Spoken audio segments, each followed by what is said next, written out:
नमस्कार, सनमार्ग लाइव में आपका स्वागत है। सुबह की खबरों के साथ मैं हूं कीर्ति तिवारी और खबरों में सबसे पहले बात करेंगे सोनिया गांधी की।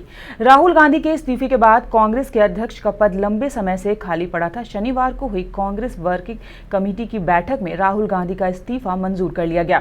साथ ही पार्टी की पूर्व अध्यक्ष रही सोनिया गांधी को अंतरिम अध्यक्ष बनाया गया है। जल्द ही AICC का चुनाव होगा, जिनमें पार्टी का अस्थायी अध्यक्ष चुना जाएगा। अस्थायी अध्यक्ष चुने जाने तक सोनिया गांधी ही पार्टी की कमान संभालेंगी। बता दें, सोनिया गांधी साल 1997 से लेकर 2017 तक पार्टी के अध्यक्ष के पद पर रह चुकी हैं। पार्टी अध्यक्ष बने रहने से राहुल गांधी के साफ मना करने के बाद CWUC ने उनका इस्तीफा स्वीकार कर लिया। राहुल के नहीं मानने के बाद CWUC ने सोनिया को अंतरिम अध्यक्ष बनाने का निर्णय लिया है। मुख्यमंत्री कृषि आशीर्वाद योजना के शुभारंभ के मौके पर उपराष्ट्रपति वेंकैया नायडू ने रघुवर सरकार की तारीफ की। उपराष्ट्रपति ने मुख्यमंत्री कृषि आशीर्वाद योजना के शुभारंभ के साथ कई मुद्दों पर रघुवर सरकार की सराहना की। साथ ही वेंकैया नायडू ने किसानों को मदद पहुंचाने के लिए ऐसी योजना की शुरुआत करने के लिए मुख्यमंत्री सहित सभी अधिकारियों का अभिनंदन किया। प्रदेश के किसान भाइयों के लाभ के लिए मुख्यमंत्री कृषि आशीर्वाद योजना के शुभारंभ के अवसर पर सावन की इस पवित्र माह में वैद्यनाथ धाम की इस पवित्र भूमि पर आप सभी के बीच शामिल होकर अत्यंत प्रसन्नता का अनुभव कर रहा हूं। वर्षा ऋतु प्रकृति के नवसर्जन का समय है। जीवनदायी जल से तृप्त होकर धरती हमें धन धान्य का आशीर्वाद देती है। इस अवसर पर आप सभी धरा सेवी किसान भाइयों और बहनों के बीच आकर धन्य महसूस कर रहा हूँ। मित्रों, झारखंड कृषि प्रधान राज्य है। मुझे यह जानकर खुशी है कि झारखंड सरकार के द्वारा किसानों का कल्याण एवं कृषि को बढ़ावा देने की दिशा में गंभीर प्रयास किया जा रहा है। और एक बार सभी किसान बहन और भाई दूर दराज के इलाके से आए, आप सबको मेरा अभिनंदन। आपका भविष्य मंगलमय हो, आपका खेती लाभदायक हो, मेरा शुभकामना है। जय हिंद। अन्नदाता किसानों के लिए महत्वाकांक्षी योजना यानी मुख्यमंत्री कृषि आशीर्वाद योजना को राजधानी रांची से पूरे राज्य में लागू किया गया। मौके पर उपराष्ट्रपति ने हरी झंडी दिखाकर रथ को रवाना करते हुए कार्यक्रम का शुभारंभ किया। इस दौरान कार्यक्रम स्थल हरमू मैदान में हजारों किसान मौजूद रहे। मुख्यमंत्री रघुवर दास ने झारखंड को ग्रामीण प्रधान राज्य बताया और यहाँ के किसानों को गरीब बताते हुए अपनी संवेदना जताई। साथ ही पीएम की सोच के तहत 2022 तक किसानों की आमदनी दुगनी होने की बात करते हुए पीएम कृषि योजना के प्रारंभ होने की बात कही। इधर मुख्यमंत्री कृषि योजना के तहत सभी जिलों में 35 लाख किसानों को लाभ मिलने की बात कर रहे हैं।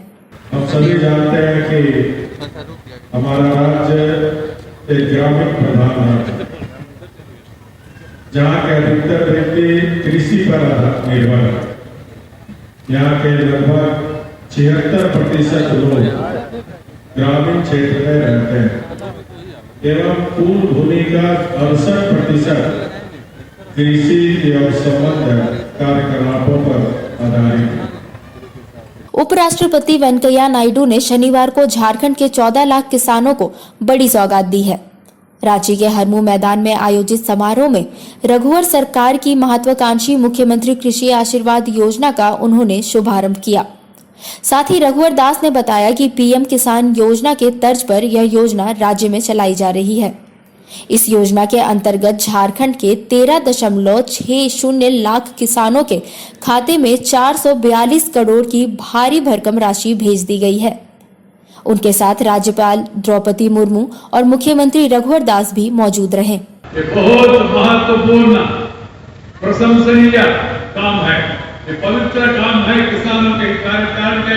हमारा अन्नदाता कृषि में लगे हुए लोग हमारा देश के लिए, हम सब के लिए अन्न वो पैदा करके हमको देते। तो इसलिए उनका भूमिका महत्वपूर्ण है। उनका संरक्षण करना, उनका योगदान उनके लिए करना और उनका आमदनी को दुगना करने के लिए पूरा प्रयास करना, ये केंद्र सरकार का और प्रदेश सरकार का काम है।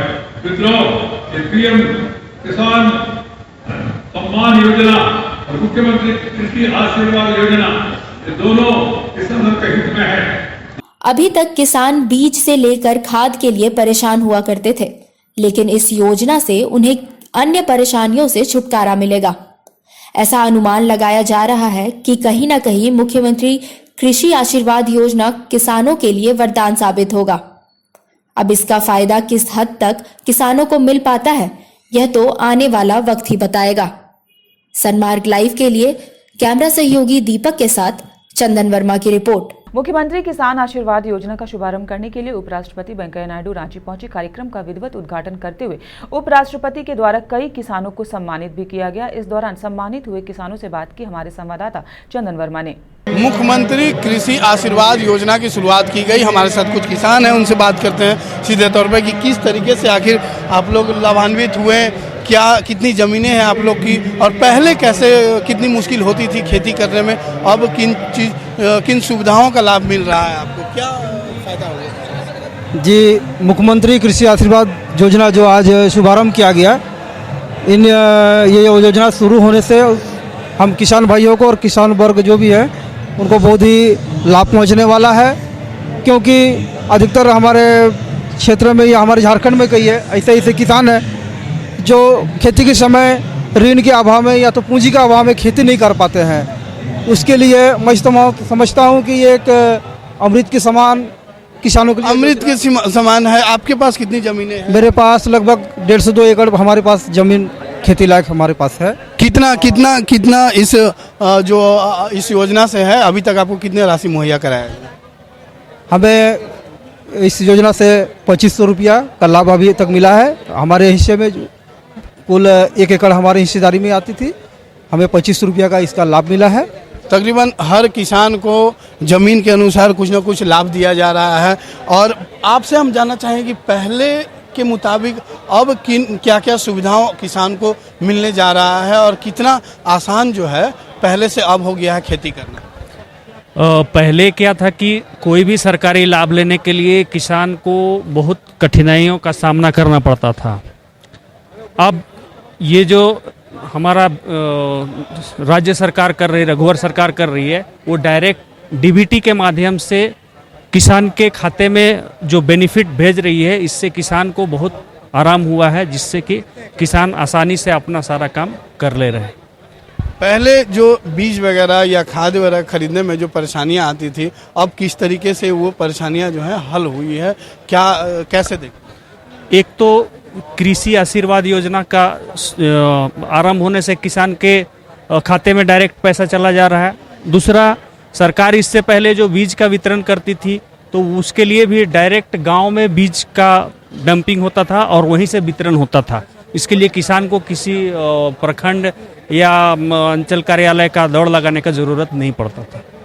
अब जो है अंचल कार्यालय का दौड़ लगाने का जरूरत नहीं पड़ेगी। और हम आपको दिखाना चाहेंगे कि जो किसानों के मोबाइल में है वो पैसे का मैसेज आया है, जो हर किसान को जो पैसा गया है, इनके मोबाइल में जो है 11,250 रुपया का मैसेज आया है, जो इनके सीधे इनके अकाउंट में गया है ये पैसा। हम इनसे जाने हैं कि यह जो 11,250 रुपये की जो राशि आई है, ये कितने ज़मीन के एवज में आई है और किस काम के लिए आई है? ये 5 एकड़ ज़मीन के एवज में आई है और मैं इससे खेती करने के लिए जो भी सामान खरीदना होगा आसानी होगी। पहले बीज वगैरह जो आप लोगों को खरीदने में जो परेशानी होती थी या फिर बाहर से जो कर्ज लेना पड़ता था, अब कितना और लेना नहीं पड़ेगा अब। हाँ, ये कितना किसानों के लिए कितना फायदे का चीज़, कितना बहुत फायदा कमाना, बहुत फायदा। दूसरे पर निर्भर नहीं रहना, महाजन पर निर्भर रहना पड़ेगा। बिल्कुल, अब दूसरे पर किसानों को निर्भर नहीं रहना पड़ेगा। महाजन जो कर्ज देते थे इनको कहीं ना कहीं महाजन के दबाव में हमेशा रहते थे, और जो खेती का जो इनका काम था, वो खेती होने के बावजूद भी, फसल उगने के बावजूद भी महाजन को कर्ज चुकाने के लिए चिंतित रहते थे।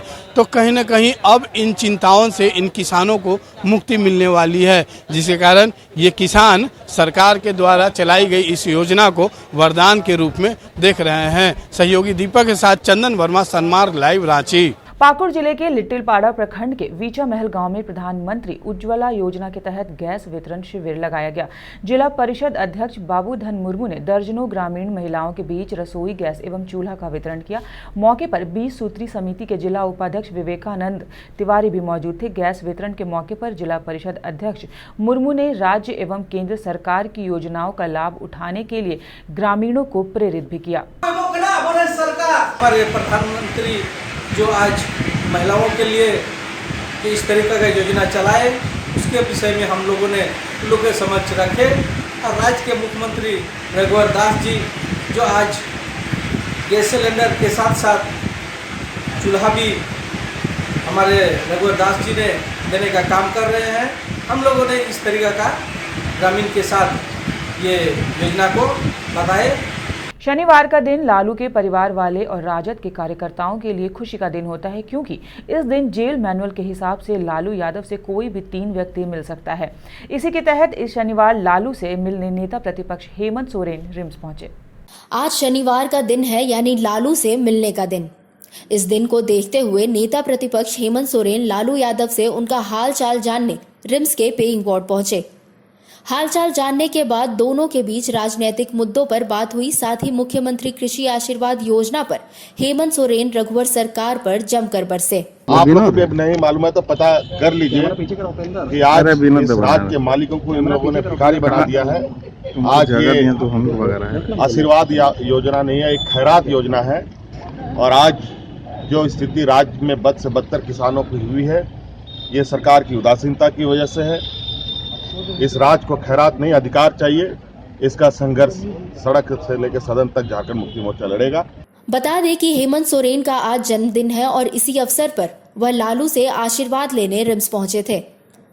जन्मदिन की भेंट के तौर पर लालू ने हेमंत सोरेन को एक किताब गोपालगंज से रायसीना भेंट की है। फिलहाल लालू चारा घोटाला मामले में सजा काट रहे हैं और उन्हें देवघर कोषागार मामले से जमानत मिल गई है। सभी पार्टियां आगामी विधानसभा चुनाव को लेकर अपनी अपनी तैयारियों में जुट गई हैं। इसी के तहत बिहार सरकार के मंत्री रामसेवक सिंह कुशवाहा और सलखन मुर्मू की अध्यक्षता में झारखंड जदयू की प्रेस क्लब में बैठक हुई। बैठक में पार्टी ने विधानसभा चुनाव में कुल 81 सीटों पर चुनाव लड़ने का फैसला लिया। साथ ही 20 अगस्त को जदयू के कार्यकर्ताओं ने सरकार के खिलाफ पैदल मार्च निकालने का भी फैसला किया है। भाजपा के आगामी विधानसभा चुनाव की तैयारियों को देखते हुए सभी पार्टियां चुनाव के लिए अपनी अपनी तैयारियों में लगी हुई है। इसी के तहत झारखंड जदयू भी अपनी चुनावी तैयारियों को लेकर सक्रिय हो गया है। पार्टी ने पूरे 81 सीटों पर चुनाव लड़ने का फैसला किया है। साथ ही झारखंड से रघुवर सरकार को हटाने के लिए नीतीश लाओ झारखंड बचाओ का नारा भी गढ़ लिया है। हम यहाँ पूरा मजबूती के साथ सभी सीटों पर चुनाव लड़ने के मकसद से अपना संगठन को तैयार कर रहे हैं और निश्चित रूप से हम सभी सीटों पर चुनाव लड़ेंगे। बता दें कि 25 अगस्त को बिहार मुख्यमंत्री नीतीश कुमार आने वाले हैं। नीतीश कुमार के आगमन को लेकर झारखंड के जदयू प्रदेश अध्यक्ष सलखन मुर्मू ने सभी कार्यकर्ताओं को दिशा निर्देश दिए हैं। साथ ही झंडा, बैनर और पोस्टर के साथ जगह जगह पर झंडा लगाकर नीतीश कुमार के स्वागत की तैयारियों को लेकर भी निर्देश दिया। झारखंड में जो राजनीतिक परिस्थिति है, एक तरफ जेएमएम है, दूसरी तरफ बीजेपी है। जेएमएम बाप बेटा 4 बार सीएम बने, कुछ नहीं किया। अब लोगों का उन पर भरोसा उठ चुका है।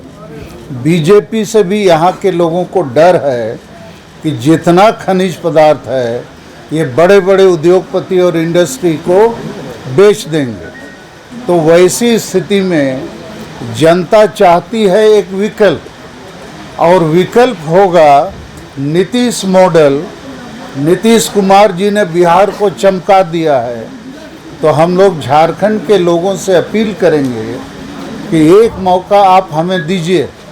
आपने सभी पार्टियों को विगत 19 वर्षों में जिताया है, लेकिन जनता दल यू की सरकार नहीं बनी है और हम अच्छा कर सकते हैं।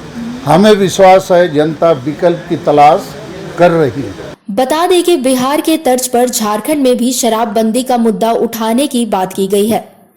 अब यह तो आने वाला वक्त ही बताएगा कि विधानसभा चुनाव में सभी पार्टियों का प्रदर्शन कैसा रहता है और इस चुनाव के रेस में झारखंड जदयू का प्रदर्शन क्या होता है। बरही के चौपारण थाना क्षेत्र के सत्यवा जंगल में पुलिस और माओवादियों के बीच मुठभेड़ हुई, जिसमें एक माओवादी को पुलिस ने मार गिराया है। वहीं कुछ अन्य माओवादियों को गोली लगने की भी सूचना मिली है। मारे गए माओवादियों का ताल्लुक प्रद्युमन शर्मा गिरोह से है। सूत्रों के अनुसार प्रद्युमन शर्मा को भी गोली लगी है, लेकिन वह फरार हो गया। वहीं पुलिस ने 6 स्थानीय युवक को संदेह के आधार पर पूछताछ के लिए गिरफ्तार किया है। एक गुप्त सूचना मिली थी बिहार और झारखंड पुलिस को संयुक्त रूप से, तो एक जॉइंट टीम बनी थी जिसमें एडिशनल एसपी गया जो ऑपरेशन है वो थे, और झारखंड की तरफ से कोबरा की टीम थी 203 की, और उस सूचना के ही आलोक में गुप्त सूचना के आलोक में यहाँ पे एक इनकाउंटर हुआ जिसमें एक नक्सली मारा है और एक इंसास हथियार की बरामदगी है। इस बुलेटिन में फिलहाल इतना ही। खबरों पर अपनी अपडेट और नजर बनाए रखने के लिए सनमार्ग लाइव सब्सक्राइब करना ना भूलें। नमस्कार।